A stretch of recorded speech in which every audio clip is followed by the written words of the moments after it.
Le rendez-vous santé en famille, un rendez-vous pour apprendre à prévenir, guérir et vivre avec la maladie à tous les âges. Pour l'occasion, une cinquantaine de stands animés par des professionnels de la santé ont été installés au complexe World Trade Center de Jarry. Une initiative du Lions Club portée par le CHU de Pointe-à-Pitre-Abîme.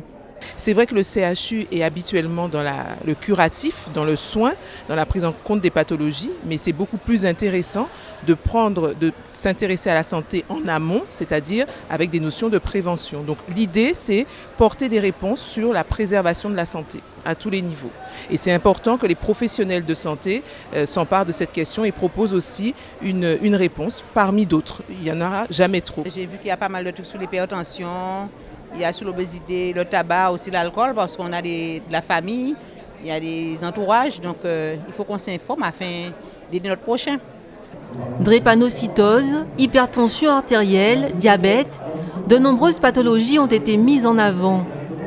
Ici, on parle d'accident vasculaire cérébral, un mal qui touche toutes les catégories de la population, notamment les enfants. Agnès en sait quelque chose.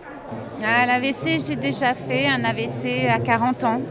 Avec la vie qu'on mène à l'heure actuelle, on court à droite, on s'occupe des enfants, on ne prend pas le temps de s'occuper de soi, on est sous stress permanent, on en demande toujours plus et toujours plus vite. Et puis, alors on fume. On fume parce que on a l'impression, c'est une impression, mais on le croit, que c'est un moment de détente. Et puis en fait, on augmente les risques et puis un jour ça arrive.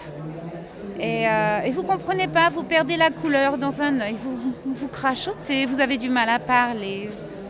Et puis c'est là. Créée en 2011, l'association France AVC Guadeloupe fait de la sensibilisation et aide les familles à vivre avec les séquelles de la maladie. Une pathologie qui peut être évitée. Il faut avoir une bonne hygiène de vie. Il faut faire attention à ce que nous consommons. Des aliments trop riches en sucre, en sel, en graisse saturée, ça provoque l'AVC. Parce que les aliments trop riches en graisse peuvent provoquer des thrombus, beaucoup de cholestérol chez les personnes et ainsi favoriser un AVC chez les gens. Des mini-conférences étaient aussi au programme de la manifestation. Parmi les intervenants, Henri Joseph, docteur en pharmacognosie. Dans la matinée, il est venu expliquer comment rester en bonne santé le plus longtemps possible grâce à l'alimentation. Pour lui, cela passe par le respect de certaines règles qu'il a réunies dans ce qu'il appelle le régime caribéen. Le régime caribéen, c'est un concept que j'ai mis au point pour nos compatriotes, qui est basé en fait sur 3 aliments qui sont indispensables pour vivre longtemps et en bonne santé. Du poisson, plus de poisson que de viande, des aliments à index glycémique bas, et des antioxydants. Insuffisance cardiaque, cancer font partie des autres sujets qui devaient être abordés dans ces conférences.